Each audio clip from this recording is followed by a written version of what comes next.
오늘 우리가 은혜 받으실 하나님 말씀은 이사야 40장 1절에서 11절까지의 말씀입니다. 이사야 40장 1절에서 11절까지의 말씀을 우리 다 같이 합독하도록 하겠습니다. 너희 하나님이 이르시되 너희는 위로하라. 내 백성을 위로하라. 너희는 예루살렘을 마음에 닿도록 말하며 그것에게 외치라. 그의 노역의 때가 끝났고 그 죄악이 사함을 받았느니라. 그의 모든 죄로 말미암아 야훼의 손에서 벌을 배나 받았느니라 할지니라 하시니라. 외치는 자의 소리여 이르되 너희는 광야에서 야훼의 길을 예비하라. 사막에서 우리 하나님의 대로를 평탄하게 하라. 골짜기마다 도두어지며 산마다 언덕마다 낮아지고 고르지 아니한 곳이 평탄하게 되며 험한 곳이 평지가 될 것이요 야훼의 영광이 나타나고 모든 육체가 그것을 함께 보리라. 이는 야훼의 입이 말씀하셨느니라. 말하는 자의 소리여 이르되 외치라. 대답하되 내가 무엇으로 외치리이까 하니 이르되 모든 육체는 풀이요 모든 아름다움은 들의 꽃과 같으니 푸른 마르고 꽃의 시들면 야훼의 기운이 그 위에 불미라. 이 백성은 실로 풀이로다. 푸른 마르고 꽃은 시드나 우리 하나님의 말씀은 영원히 서리라 하라. 아름다운 소식을 시온에 전하는 자여 너는 높은 산에 오르라. 아름다운 소식을 예루살렘에 전하는 자여 너는 힘써 소리를 높이라.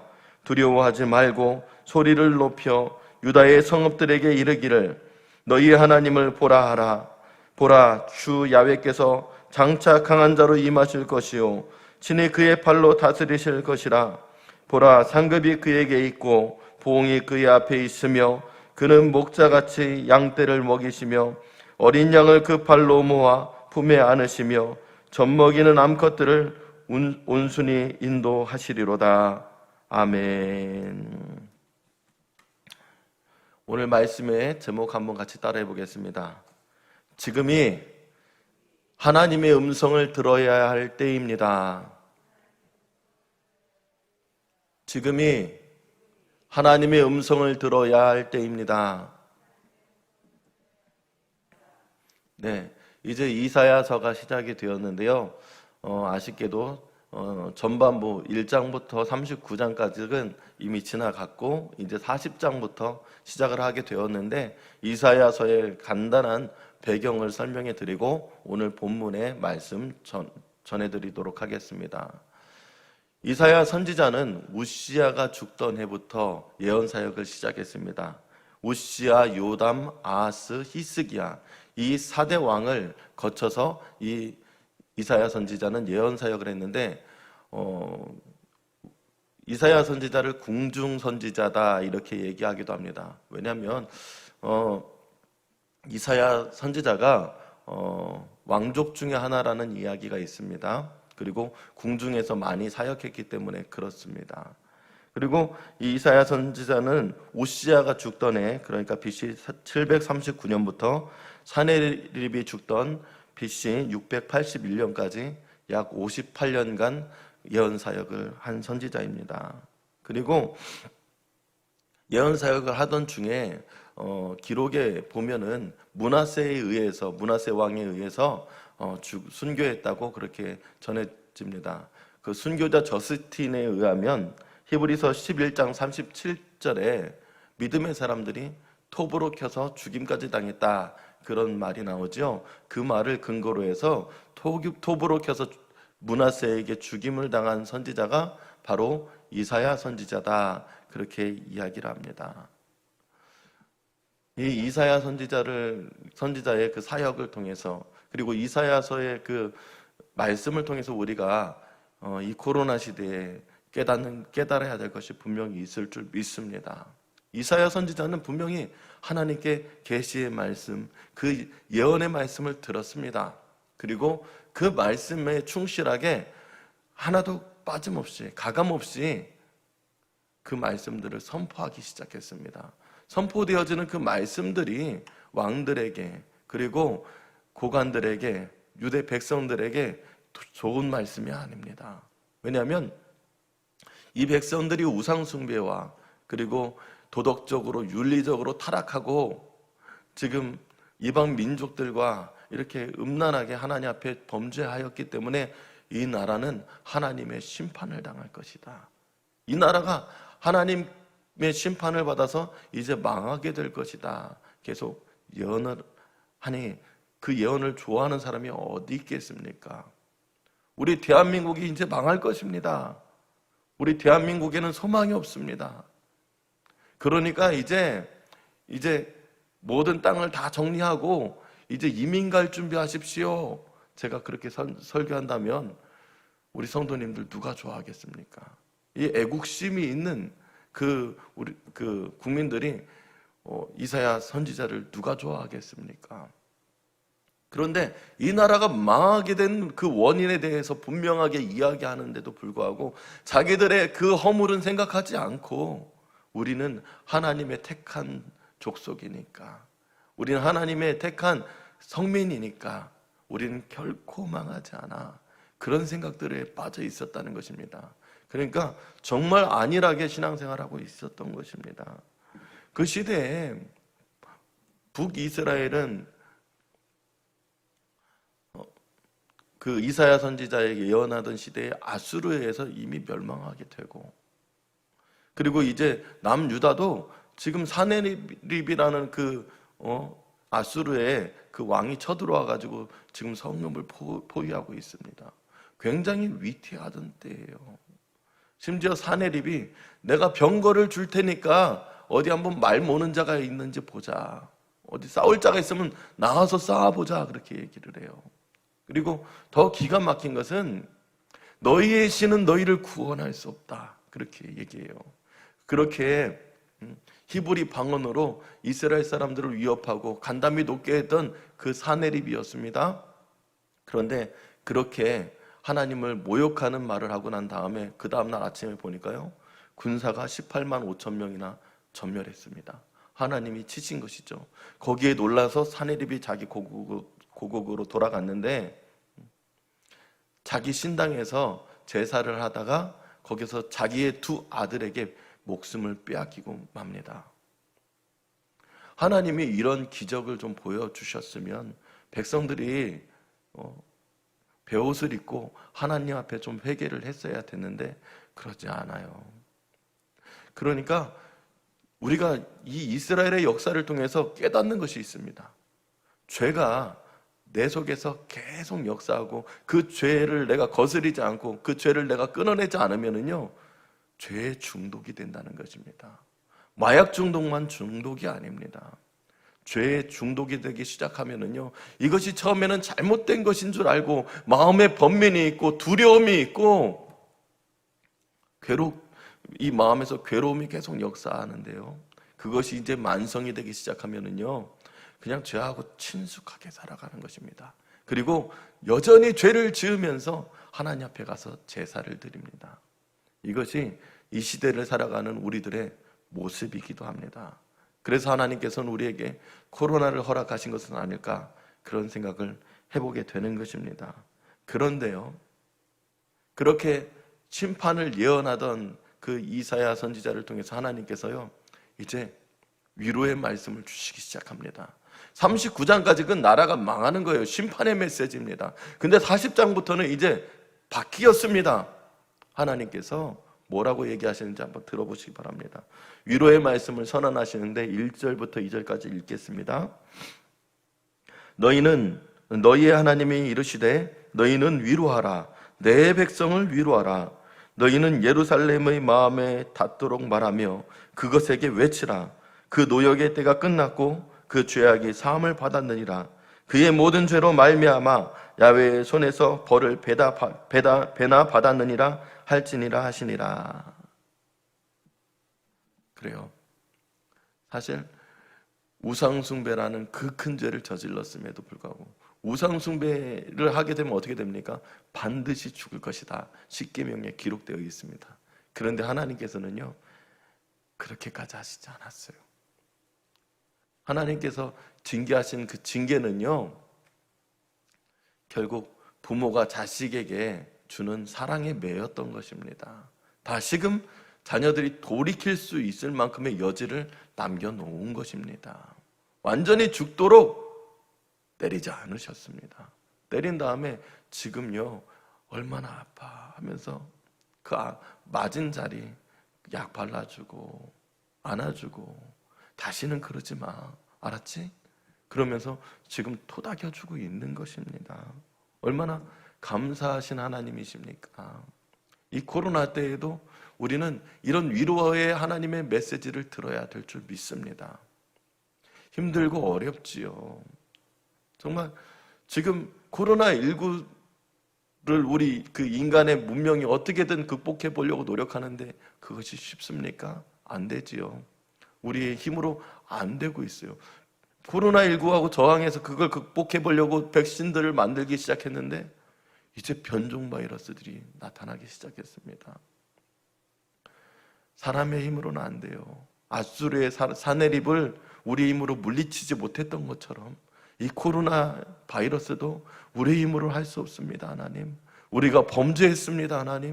하나님, 우리를 용서하여 주시옵소서. 우리는 겸비해서 하나님 앞에 나와서 두 손 들고 하나님 앞에 회개해야 될 줄 믿습니다. 그리고 하나님의 구원의 때를 우리가 사모해야 될 줄 믿습니다. 하나님 말씀은 3번에 걸쳐서 선포되어집니다. 오늘 본문에 보니까 3절에서 5절에 보니까 광야에서 외치는 자의 소리로 선포됩니다. 두 번째 6절에서 8절에 보면 말하는 자의 소리, 계속 소리예요.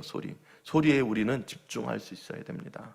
그리고 9절에서 11절에 보면 아름다운 소식을 전하는 자의 소리로 이렇게 말하고 있습니다. 그 소리들이 어떤 소리인지 한번 우리가 성경을 통해 보도록 하겠습니다. 첫째는 하나님의 그 귀환에 대한 예고입니다. 3절부터 5절까지 우리 같이 보도록 하겠습니다. 외치는 자의 소리여 이르되 너희는 광야에서 야훼의 길을 예비하라. 사막에서 우리 하나님의 대로를 평탄하게 하라. 골짜기마다 도두어지며 산마다 언덕마다 낮아지며 고르지 아니한 곳이 평탄하게 되며 험한 곳이 평지가 될 것이요 야훼의 영광이 나타나고 모든 육체가 그것을 함께 보리라. 모든 육체가 그것을 함께 보리라. 모든 육체가 그것을 함께 보리라. 주님이 오실 길을 예비하래요. 그리고 주님이 곧 오신다는 것입니다. 그리고 주님의 그 오심을 모든 육체가 함께 보리라. 얼마나 사모가 되어지는 말씀입니까? 그렇습니다. 우리가 이 그러니까 이사야 시대의 그 위기처럼요. 지금 힘들고 어려운 때를 보내고 있지만 모든 것을 평탄하게 하고 왕의 오실 길을 우리가 예비하면 우리가 하나님을 사모하고 사모하는 그 가운데 분명히 하나님의 임재를 볼 것이라는 약속의 말씀인 것입니다. 얼마나 소망이 있는 말씀입니까? 얼마나 귀한 약속의 말씀입니까? 그리고 두 번째 우리에게 주시는 말씀이 있습니다. 하나님의 말씀은 영원하다 이겁니다. 6절부터 8절의 말씀 보면 말하는 자의 소리여 이르되 외치라. 대답하되 내가 무엇을 외치리이까 하니 이르되 모든 육체는 풀이요 그의 모든 아름다움은 들의 꽃과 같으니 푸른 마르고 꽃이 시들면 야훼의 그 기운이 그 위에 불미라. 이 백성은 실로 풀이로다. 푸른 마르고 꽃은 시드나 우리의 하나님의 말씀은 영원히 서리라. 그래요. 우리는 풀과 같은 인생, 풀과 같은 유한한 존재라는 것, 연약한 존재라는 것, 한번 동풍이 불면 말라서 이제 사그러드는 그런 존재라는 것을 성경은 이야기하고 있습니다. 그런 정말 풀과 같은 인생인데 우리가 무엇을 얻으려고, 무슨 영광을 인생 중에 찾으려고 하나님을 떠나서 우리가 발버둥 치며 사는지 모르겠습니다. 그런데요, 모든 것들은 시들어 버려도 하나님의 말씀은 영원히 선다고 합니다. 사실 이사야서를 우리는 좀 세 단계로 볼 줄 알아야 됩니다. 나라가 망하기 전, 그리고 심판을 받아서 망한 후, 그리고 이제 하나님이 불쌍히 여겨주셔서 나라를 회복시켜 주신 그 모습들을 우리는 입체적으로 바라보면서 이 말씀을 읽어야 돼요. 자, 보세요. 40장은 이미 예언대로 그 이스라엘 백성들이 이제 아직은 망하지 않았어요. 이사야가 살아있는 시대입니다. 지금 이 말씀을 지금 이사야가 선포할 때는 아직 나라가 망하지 않았어요. 그러나 이제 그 이후에 바벨론에 의해서 나라는 분명하게 망했지요. 그리고 나서 나라가 망한 다음에 성전이 무너지는 것을 보았습니다. 이스라엘 백성들이. 성전 중심의 그 신앙, 제사 중심의 신앙이었던 이 사람들이 더 이상 성전이 없어요. 바벨론에 포로로 끌려갔습니다. 얼마나 그 모습이 처참했던지요. 옷이 다 발가벗겨졌습니다. 남자든 여자든. 그리고 신발을 신을 수가 없어요. 어디 노예가 신발을 신습니까? 맨발로 슬피 울면서 쇠사슬에 묶여서 다 굴비 엮여가듯이 끌려가는 거예요. 얼마나 불쌍한 인생입니까? 그래서 바벨론에 이제 땅에 이제 포로로 끌려가가지고 그 땅에 정착하고 살고 있는데 예배를 드리고 싶어도 성전이 없네요. 어떻게 해야 되죠? 제사를 드리고 싶은데 제사장도 없고 성전도 없어요. 물두멍도 번제단도 없어요. 어떻게 해야 됩니까? 성막도 없어요. 어떻게 해야 돼요? 그때에 이 믿음이 있는 하나님의 백성들이요, 회당을 짓기 시작합니다. 회당, 지금으로 치면 교회나 마찬가지예요. 비록 성전은 무너졌지만, 비록 우리가 우리의 관습대로 제사를 드릴 수는 없지만 그래도 우리는 하나님 말씀을 들어야 된다. 이 백성이 말씀이 없어서 망한 것이다. 그래가지고 회당에서 말씀을 가르치기 시작합니다. 그래서 회당 중심으로 모이기 시작하는 것입니다. 그래서 중요한 거예요. 이제 회당 중심, 이제 말씀 중심이 된 거예요. 하나님의 말씀은 영원하다. 성전도 무너졌지만 하나님의 말씀은 영원하다. 우리는 그것을 붙잡아야 되는 것입니다. 하나님의 말씀을 꼭 붙드시는 우리 순복음 도봉교회 성도님들 되시기를 예수님의 이름으로 축원드립니다. 그리고 이제 9절부터 11절에 보면은 이제 하나님은 우리의 선한 목자가 되신다 이겁니다. 한번 우리 9절부터 읽어보겠습니다. 아름다운 소식을 시온에 전하는 자여 너는 높은 산에 오르라. 아름다운 소식을 예루살렘에 전하는 자여 너는 힘써 소리를 높이라. 두려워하지 말고 소리를 높여 유다의 성읍들에게 이르기를 너희의 하나님을 보라. 주 야훼께서 장차 강한 자로 임하실 것이요 친히 그의 팔로 다스리실 것이라. 보라, 상급이 그에게 있고 보응이 그의 앞에 있으며 그는 목자같이 양떼를 먹이시며 어린 양을 그의 발로 모아 품에 안으시며 젖먹이는 암컷들을 온순히 인도하시리로다. 아멘. 이 코로나19 시대에 정말 중요한 말씀입니다. 들어라, 그거예요. 들어라. 이 말씀의 핵심 무엇이냐면 들어라. 너희 앞에 말씀이 펼쳐져 있는데, 세 번에 걸쳐서 계속 말씀하고 있는데, 외치는 자의 소리가 있는데, 환경에 묶여 있으면, 세상에 취해 있으면 그 소리가 잔소리로 들리는 겁니다. 생명의 말씀인데 그 말씀을 전부 흘려듣는 것이에요. 이 코로나 때에 우리는 하나님의 음성을 들을 귀가 열려야 되겠습니다. 이것이 정말 중요한 이사야서의 핵심 말씀입니다. 들어라. 그래요. 일단 들을 수 있어야 돼요. 이것이 하나님의 말씀이라는 것을 들어서 깨달아야 됩니다. 그래야지만 우리가 변화될 수 있는 것입니다. 이 시간 우리가 하나님 앞에 구할 때에 하나님 제발 나를 불쌍히 여겨 주시어서 이제 하나님 말씀 들을 귀가 열리게 하여 주시옵소서. 그리고 그 하나님 말씀대로 살아가게 하여 주시어서 다시는 이 이스라엘 백성들과 같은 수치를 당하지 않게 하옵소서. 다시는 이 이스라엘 백성들처럼 멸망하지 않게 하여 주시옵소서. 우리가 기도하고 그 하나님의 구원의 때를 기다리는 우리 순복음 도봉교회 모든 성도님들 되시기를 예수님의 이름으로 축원드리겠습니다. 기도하겠습니다. 사랑과 은혜가 풍성하신 우리 하나님, 우리 대한민국이 정말 큰 위기들은 많이 겪었으나 하나님의 은혜 안에서 이만큼 잘 사는 선진국가가 되었습니다. 그런데 우리가 물질 만능주의에 푹 빠져서 교회조차도 세속주의가 틈타고 하나님을 경유한다 말은 하면서 그 모양은 없어진 시대를 살아가고 있습니다. 그래서 하나님께서 우리에게 코로나를 허락하신 것은 아닌지 생각하게 됩니다. 하나님,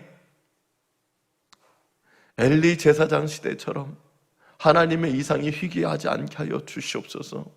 이제 우리의 심령이 가난해지게 하여 주시옵시고 하나님 말씀에 목마르게 하여 주시옵시고 이제 우리의 영안이 열리고 우리의 귀가 뚫리게 하여 주시어서 하나님의 말씀을 듣게 하여 주시고 하나님의 임재를 보게 하여 주시어서 이 백성, 이 민족이 망하지 않게 하여 주시옵시고 우리 대한민국이 하나님의 제사장 국가의 사명을 감당하는 복받은 나라로 든든히 세워지게 하여 주시옵소서. 우리 교회들이 하나님께 귀하게 쓰임받는 복된 교회들 되게 하여 주시옵소서. 예수님의 이름으로 감사하며 기도드렸습니다. 아멘.